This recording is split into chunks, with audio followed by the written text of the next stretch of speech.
फिर भी स्पेस है बहुत, नहीं आता स्टेटमेंट 1, डोंट वरी, होल्ड, आराम करो। कंफ्यूज हो स्टेटमेंट 1 में तो भी आराम करो, पढ़ लिया, दिमाग चला लिया, आंसर आ भी रहा है, रुको, होल्ड करो, आगे बढ़ो।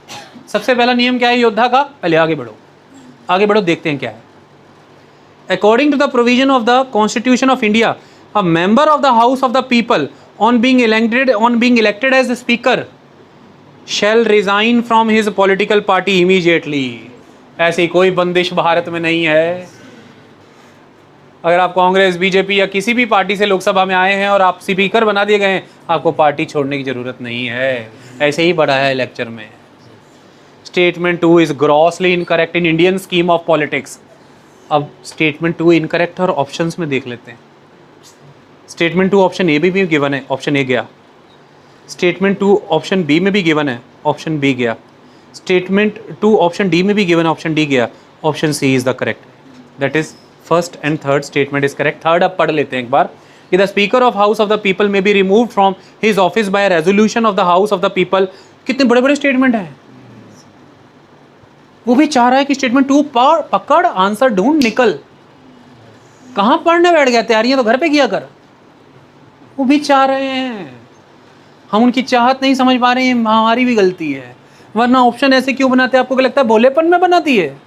उनको नहीं पता है, वो भी जान रहे। इतना लंबा लंबा इसलिए डाल रहे हैं वो कि ये ट्रैप हो रहा है। ना लंबा लंबा भी पढ़ रहा है, लेकिन पढ़ लो, फिर भी पढ़ लो। घर आने के बाद एनालिसिस में पढ़ लेते होते हैं। तो वो क्या कह रहा है कि the speaker of the house of the people, अब हाउस ऑफ द पीपल कहने या लोकसभा कहता हूँ, ईजी करता हूँ।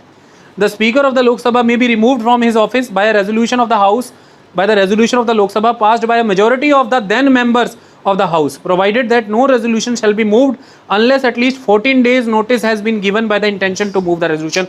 Absolutely correct, the big yes.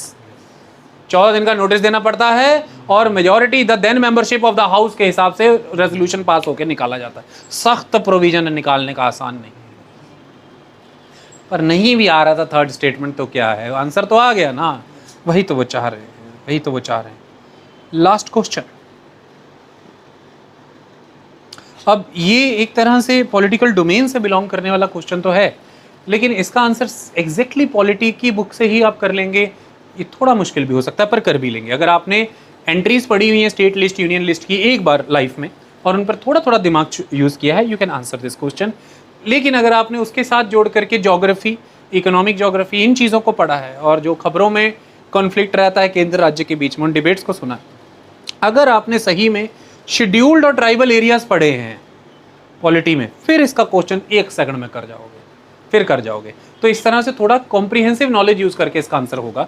आइए कर लेते हैं, अभी कर लेते हैं। Consider the following statement. तो